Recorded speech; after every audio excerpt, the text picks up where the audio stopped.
So I'm David Campanale. I'm the parliamentary candidate for the Liberal Democrats in the parliamentary constituency of Spelthorne, which is up against Kwasi Kwarteng in North Surrey.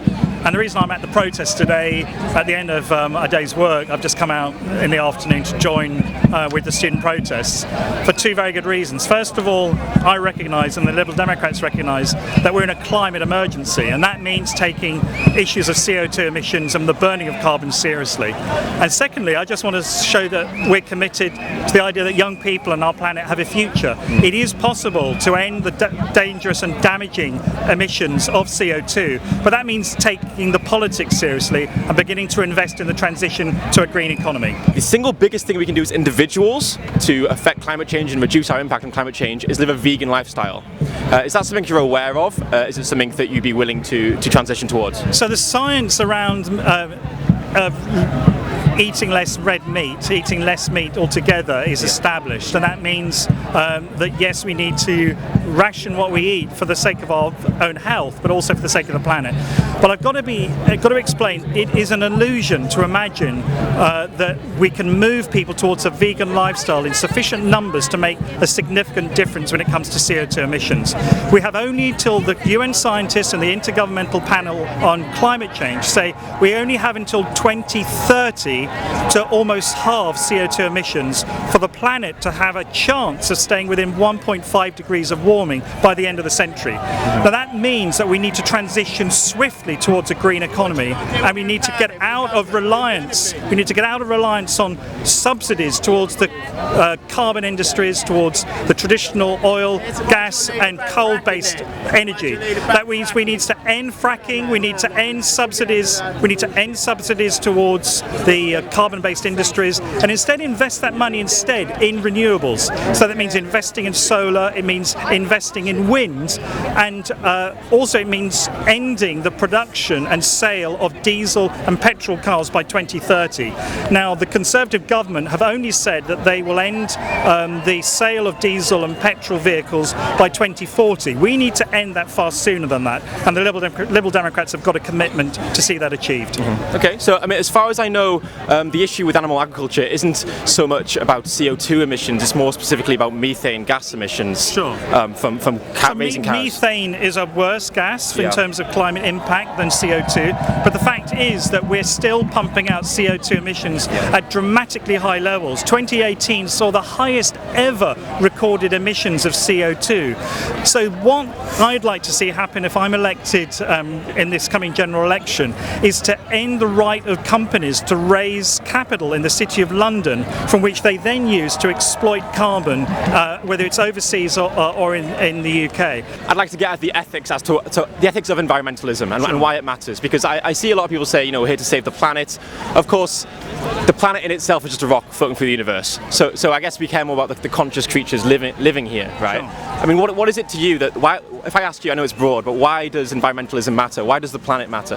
We have an attitude of stewardship and love for the planet. So we make sacrifices on our generation by what we consume, by the lifestyles that we live, in order that future generations, and just as importantly, animal life and the created order, have a chance of surviving. Do you think we should also extend that circle of compassion to include the animals that we breed and kill in the UK on UK soil?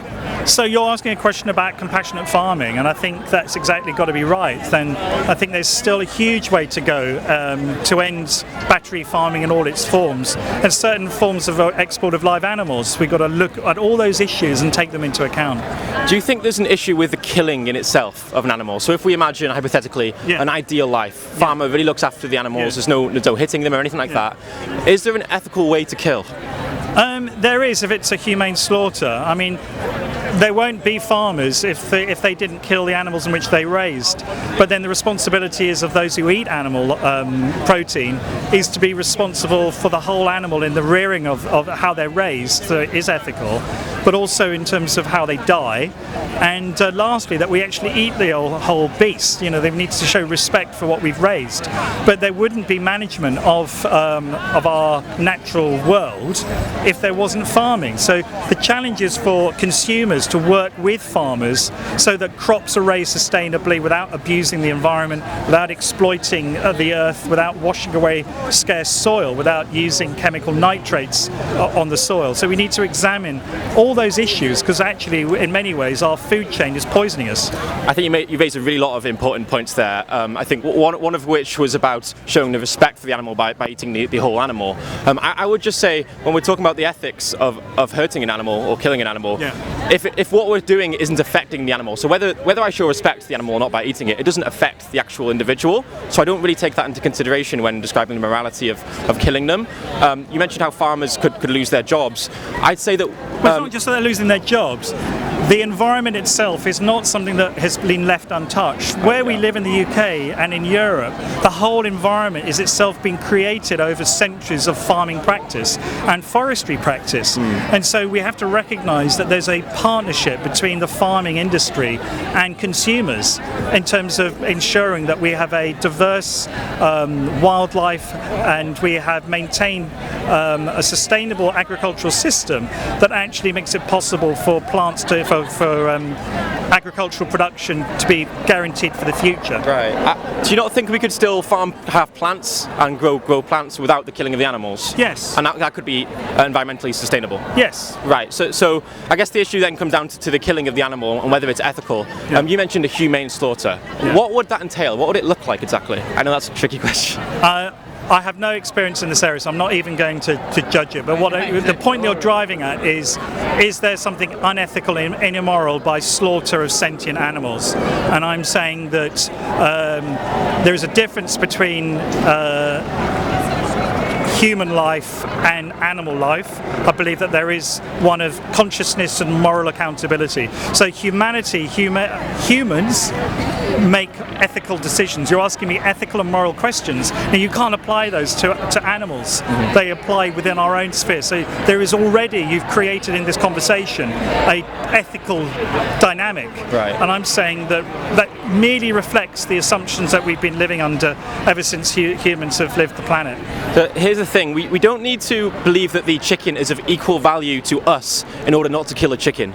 We just need to believe that chicken's life is worth more than our taste buds. The thing about animals not being able to talk about morality, I suppose, in the same way, or comprehend morality like we can, I guess the thing with that is I could find some humans who can't comprehend morality. There are humans with mental disabilities who can't comprehend what we're talking about right now, and we wouldn't use that as a way to discriminate against them. So my question would be, and I guess it's a tricky question, but what is the difference between us and animals that justifies our behaviour of killing them? We have a soul. Okay, well, why should I take a soul seriously? There you go. Because, I mean, I say to you, well, an animal has a soul. We are not aware that they do have a soul, and it is almost a circular argument. But traditionally, I think that we've worked on the assumption that humans carry a dignity that we don't extend in the same way. That's not to say that animals don't carry intrinsic value, and I'm just saying that the overwhelming view of humanity at the moment is that we don't accord equal rights to animals. We need to accord greater rights and greater respect, and that needs to be a manifestation of our own human consciousness and sensitivity towards other animal life. I understand what you're saying, but I don't believe there's any science behind the idea of a soul. I think it's comes from religion, right? So I mean, you could say to me, well, an animal hasn't got a soul, but I could equally say to you, well, a human hasn't got a soul. We can't prove either way. Well, you're asking what we began by saying were spiritual questions, and I think that merely reflects that there is a spiritual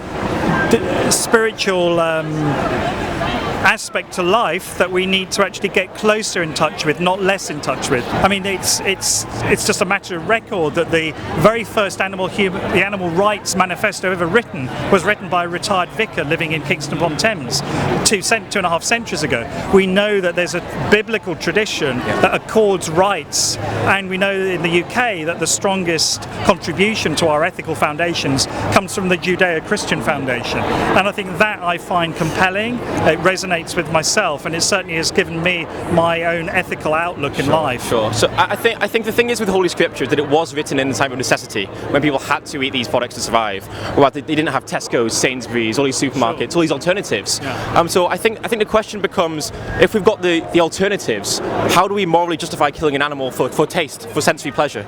It's not for taste and sensory pleasure. I think the animal protein is an important part of the diet. It was in the news a couple of weeks ago of a couple, I think they were in Australia, who tried to raise their baby as a vegan. Now their baby was malnourished, and because they were not giving that child the right proteins it needed. So there are huge issues around the fact that we have teeth.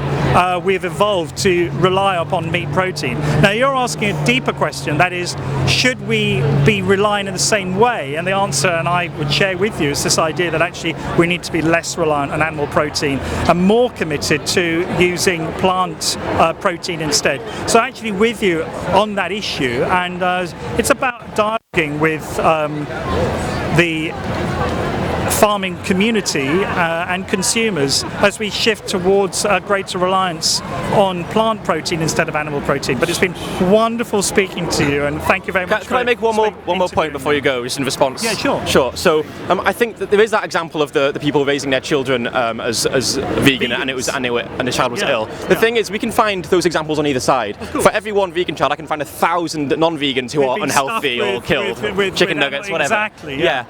So I think we have to go with the science rather than anecdotal evidence. And the American Dietetic Association, the largest organisation of nutrition experts in the world, they released a peer-reviewed statement in 2016 saying that the vegan diet is healthy for all stages of life. That's infancy, adolescence, pregnancy, athletes. So we know now the science is behind us that we can be healthy. And I would just say to you, it's a moral obligation for people like you to lead by example. And if you're going to come to this climate protest, you should lead by example and change your own lifestyle as well to fit in line with what you're saying. I absolutely agree that politicians need to change their lifestyle, and in order for them to be consistent.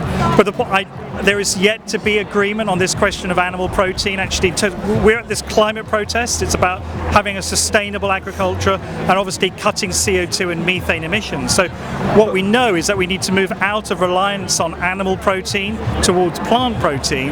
But at the moment, there is still an open science in relation as to what is best for the environment.